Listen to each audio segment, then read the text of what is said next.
வார காலமாக ஜெர்மனி, இங்கிலாந்து பயணத்தை நான் மேற்கொண்டேன். மன நிறைவோடு நான் திரும்பியிருக்கிறேன். இந்த பயணத்தை பொறுத்தவரையில் மாபெரும் வெற்றி பயணமாக அமைந்திருக்கிறது. மொத்தம் 15,516 கோடி ரூபாய் மதிப்பிலான முதலீடுகள், அதாவது 15,516 கோடி ரூபாய் மதிப்பிலான முதலீடுகளை ஈர்த்து 17,613 பேருக்கு வேலைவாய்ப்பு அளிக்கக்கூடிய வகையில் 33 புரிந்துணர்வு ஒப்பந்தங்கள் போடப்பட்டிருக்கு. தமிழ்நாடு மேலே நம்பிக்கை வச்சு 10 புதிய நிறுவனங்கள் தொழில் தொடங்குவதற்காக முன் வந்திருக்காங்க. உயர்கல்வி, சிறுதொழில் போன்ற துறைகளில் 6 அமைப்புகள் நம்மோடு இணைஞ்சு கூட்டு முயற்சிகளை மேற்கொள்ள இருக்காங்க.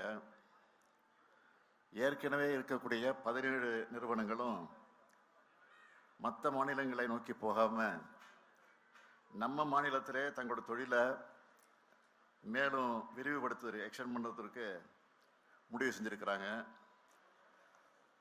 எனக்கு முன்னாடியே, நான் புறப்படுவதற்கு 4-5 நாட்களுக்கு முன்னாடியே என்னுடைய இந்த ஒட்டுமொத்த பயணத்தை முறைப்படுத்துவதற்காக மிக சிறப்பாக ஒருங்கிணைச்சு அந்த பணியை வெற்றிகரமாக நடத்திய தொழில்துறை அமைச்சர் தம்பி டிஆர்பி ராஜா அவர்களுக்கு முதல்ல நன்றியை தெரிவிச்சுக்கிறேன். அதேபோல் அவருக்கு துணையாக இருந்த அதிகாரிகளுக்கு என்னுடைய மனமார்ந்த வாழ்த்துக்களையும் பாராட்டுக்களையும் நான் தெரிவிச்சுக்கிறேன். தொழில்துறை அமைச்சரை பொறுத்த வரைக்கும் ஒரு துடிப்பான தொழில்துறை அமைச்சராக ராஜா அதை இந்த பயணத்தின் மூலமாக ப்ரூவ் பண்ணியிருக்கிறாரு. கடந்த 4 ஆண்டு காலத்தில் மேற்கொண்டிருக்கக்கூடிய என்னுடைய பயணங்களுக்கெல்லாம் முத்தாய்ப்பாக இந்த பயணம் அமைஞ்சதுன்னு சொன்னால் அது மிகையாகாது. இந்த ஃபாரின் விசிட்டில் தான் மிக அதிக அளவிலான முதலீட்டுகள் ஏற்கப்பட்டிருக்கு என்பதையும் மகிழ்ச்சியோடு நான் தெரிவிச்சுக்க விரும்புகிறேன். ரொம்ப சக்ஸஸ்ஃபுல் டூர். இந்த டூரு ரொம்ப ப்ரௌடான டூராக இந்த பயணம் அமைஞ்சிச்சு. அது ஏன்னா உங்களுக்கே தெரியும், இந்நேரம் உங்களுக்கு தெளிவாக தெரிஞ்சிருக்குன்னு நினைக்கிறேன். ஆமாம், 1000 ஆண்டுகள் பழமையான உலகின் முதன்மையான ஆக்ஸ்போர்டு பல்கலைக்கழகத்தில் தந்தை பெரியாருடைய திருவுருவப்படத்தை திறந்து வச்சது தான் அந்த பெருமைக்கு காரணம். அது மட்டுமல்ல, சுயமரியாதை இயக்கத்தினுடைய 100ஆண்டு கருத்தரங்கத்தையும் நம்ம கடந்து வந்த பாதையையும் இனி அடைய வேண்டிய இலக்குகளையும் விளக்கமாக நான் அந்த நிகழ்ச்சியில் பேசியிருக்கிறேன். அதோட அயலக தமிழர்கள் சந்திப்பு கூட்டங்களில் பேசுனது, சோயாஸ் பல்கலைக்கழக மாணவர்கிட்ட திராவிட மாடல் பற்றி பேசுனது, லண்டனில் இருக்கக்கூடிய பொது உடைமை தத்துவ மாமேதை கார்ல் மார்க்ஸ் நினைவிடம், சட்ட மாமேதை புரட்சியாளர் அம்பேத்கருடைய வாழ்ந்த இல்லம், அதே போல் திருவள்ளூர் சில தமிழ் காதலர் ஜி போப் அவர்கள் நினைவிடம் போன்ற இடங்களுக்கெல்லாம் சென்று பல பெருமைகளோடு நான் திரும்பி இருக்கிறேன். முதலீடுகளை ஈர்க்க சென்ற முதலமைச்சராக மட்டும் இல்லை, பெரியாரின் பேரனா, திராவிட இயக்கத்தை சார்ந்த தலைவராக, சுயமரியாதை உள்ள ஒரு தமிழனா, இந்த பயணம் எல்லா வகையிலும் எனக்கு பர்சனலாக மறக்க முடியாத பயணமாக அமைஞ்சிருக்கு. சில வேலை இதெல்லாம் பொறுத்துக்க முடியல. அதனால தான் எதுக்கு இந்த வெளிநாட்டு பயணம், இங்கே இருக்கக்கூடிய நிறுவனங்களை சந்தித்து பேசினா போதாதா என்னெல்லாம் அறிவுபூர்வமாக கேட்கறதா நினச்சிக்கிட்டு புலம்பியிருக்கிறாங்க. அவங்களுக்கெல்லாம் நான் சொல்கிறது என்னன்னு கேட்டிங்கன்னா, ஜெர்மனியில் நடந்த இன்வெஸ்டர்ஸ் மீட்டில் நிறைய ஜெர்மன் கம்பெனி வந்திருந்தாங்க. அப்போது நம்ம தமிழ்நாட்டை பற்றி எடுத்து சொன்னதும் பல முதலீட்டாளர்கள் என்ன சொன்னாங்க தெரியுமா, தமிழ்நாட்டில் இவ்வளவு பொட்டென்ஷியல் இருக்குன்னு இப்போ நீங்கள் சொன்ன பிறகு தான் தெரியுது. இதுக்கு முன்னாடி வேறு ஒரு மாநிலம்தான் தங்களுடைய பொட்டென்ஷியலை பற்றி பெருமையாக சொல்லிகிட்டு இருந்தாங்க. இனி நிச்சயம் தமிழ்நாட்டை நோக்கி நிறைய முதலீட்டாளர்கள் வருவாங்கன்னு சொன்னாங்க. அடுத்து ஜெர்மனியில் NRW மினிஸ்டர் பிரசிடென்ட் திரு ஹென்ரிக் ஹூஸ்ட் அவர்களை சந்தித்து பேசினேன். அவரும் அதையே தான் சொன்னார்.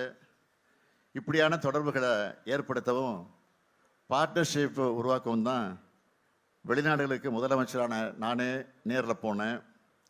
ஒரு மாநிலத்தோட தலைமை பொறுப்பில் இருக்கிறவர் இன்னொருவர் நாட்டோட மாநிலத்தில் தலைமை பொறுப்பில் இருக்கிறவரா அந்த பொறுப்பில் இருக்கிறவங்க சந்திக்கும் போது பிஸ்னஸை தாண்டி இந்த உறவு வலிமையாகுது. அதுதான் முக்கியம். அப்படித்தான் ஹென்ரிக் ஊஸ்ட், இங்கிலாந்து அமைச்சர் திருமிகு கேத்ரின் வெஸ்ட் ஆகியோருடைய சந்திப்புகள்லாம் இருந்துச்சு. அதே போல் தான் இங்கே கேட்கிற அடுத்த கேள்வி பதில் என்னென்னா, ஏற்கனவே தமிழ்நாட்டில் நிறுவனங்கள் இருந்தாலும் அவங்க புதிய திட்டங்களை இங்கே தான் தொடங்கணும், விரிவுபடுத்தணும்னு அவசியம் இல்லை. அவங்களோட புதிய முதலீடுகளையும் தமிழ்நாட்டிலே மேற்கொள்கிறதா உறுதி செய்ய வேண்டிய நிறுவன உயர் அதிகாரிகளை சந்தித்து பேசுகிறப்போ தான் அதை அவங்க உறுதி பண்ணாங்க.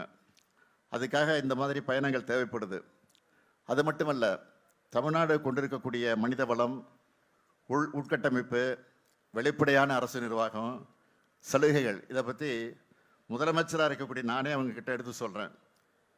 இப்போ கையெழுத்தான ஒப்பந்தங்கள் மட்டும் இல்லை, இன்னும் பல முதலீடுகளும் பல நிறுவனங்களும் இந்த சந்திப்புனால நிச்சயம் தமிழ்நாட்டுக்கு வரும்னு நம்பிக்கையும் கொடுத்துருக்குறாங்க. உதாரணத்துக்கு சொல்லணும்னா, இன்றைக்கி 8ஆம் தேதி நான் வந்திருக்கேங்க. அடுத்து 2 நாளில் 11ஆம் தேதி ஒசூருக்கு போகிறேன். அங்கே ஒசூருக்கு சென்று 2000 கோடி ரூபாய் மதிப்பீட்டில் அமைக்கப்பட்டுள்ள டெல்டா எலக்ட்ரானிக்ஸ் தொழிற்சாலை ஆட்டோமேட்டட் லேன் அமைப்பையும் பணியாளர் தங்குமிடக்கூடிய இடத்தையும் திறந்து வச்சு 1100 கோடி ரூபாய் மதிப்பிலான புதிய தொழிற்சாலைகளுக்கு அடிக்கல் நாட்ட இருக்கிறேன். அதே மாதிரி ஏற்கனவே தூத்துக்குடியில் நடத்தின மாதிரி ஒசூர்லையும் முதலீட்டாளர் மாநாட்டை நடத்த போகிறோம். அங்கேயும் பல ஆயிரம் கோடி ரூபாய் முதலீடு வர இருக்கு. தொழில் முதலீடுகளை இருக்கிறதுக்கான எங்களோட வெளிநாட்டு பயணங்களும் இங்கே மேற்கொள்ளும் பயணங்களும் எப்பவும் நிற்காது, இது தொடரும். நன்றி சார். எதிர்க்கட்சி தலைவர் எடப்பாடி பழனிசாமி உங்களுடைய வெளிநாட்டு பயணம் என்பது உங்களுடைய முதலீட்டுக்காகத்தான் நடத்தினன்ற ஒரு விமர்சனத்தை முன் வச்சிருக்கிறாரு. ஒரு வகையில் சொல்றது, முதலீடு பண்ண போனது இதை பற்றி திருச்சி சொல்லியிருக்கிறாரு. நான் என்ன பொறுத்தவரைக்கும் சொல்ல விரும்புகிறது, சுயமரியாதை கொள்கையில் முதலீடு செஞ்சுட்டு வந்திருக்கிறேன். அந்த பெரியாருடைய உணர்வுகளை, பெரியாரை பற்றி அந்த நாட்டில் முதலீடு பண்ணிட்டு வந்திருக்கேன். அதுதான் உண்மை. அதுதான் அந்த அடிப்படையில் சொல்லியிருப்பார் நினைக்கிறேன். சார், அதிமுகவிலிருந்து செங்கோட்டையன் அவருடைய பதவி பறிக்கப்பட்டிருக்கு. இதை பற்றி உங்களுடைய கருத்து என்ன சார்? ஆக்கபூர்வமான கருத்துக்களை பேசிகிட்டு இருக்கிறோம். இந்த அக்கபூர்வமான கேள்வி தான் கேட்குறீங்களா? விட்டுருங்க சார். தமிழர்களை சந்திச்சிங்க, தமிழர்கள் தமிழ்நாட்டில் முதலீடு செய்யணுங்கிற மாதிரி அழைப்பு விடுத்தீங்க. அவங்களோட எதிர்பார்ப்பு என்னவா இருக்கு சார்? அவங்களோட ஆர்வம் என்னவா இருக்கு? அளவு கடந்து ஆர்வமாக இருக்கிறாங்க. அதான் சொன்னேன், ஏற்கனவே தெளிவாக சொல்லியிருக்கிறேன். இப்போ போட்டி போட்டுக்கிட்டு அவங்க முதலீடு செய்கிறது தயாராக இருக்கிறாங்க. அதே மாதிரி தான் அந்த நிலையை நேரடியாக நாங்களே பார்த்தோம். நன்றி.